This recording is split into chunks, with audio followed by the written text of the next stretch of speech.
আমি সোনালী দিন রূপালী দিন প্রশ্নে যাব না। আমি বর্তমানে থাকতে চাই। আমি অতীতে চলে গেলে তো আমি হলো না। আমাকে তো সামনে এগিয়ে যেতে হবে।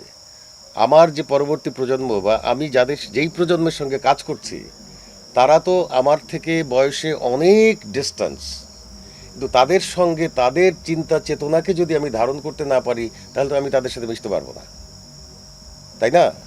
একটা মানুষের জীবদ্দশায় তার কবরে যাওয়া পর্যন্ত সে শেখে এবং শেখায়, তাই তো?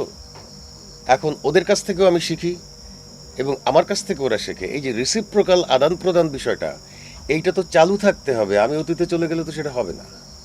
আমরা কিন্তু ওই অতীতকে বেস করে এখানে আসছি। এখন যেটা হচ্ছে, যেটা আমার মনে হয়, যে বাজেট স্বল্পতার কারণে পরিবারের সমস্ত চরিত্রকে অ্যাকুমুলেট করা যাচ্ছে না। জিনিসপত্রের দাম বেড়েছে, সব কিছুর দাম বেড়েছে। সেই ক্ষেত্রে যারা প্রডিউসার বা যারা চ্যানেলস, তারা অতটা ইনভেস্ট করতে সাহস পান না।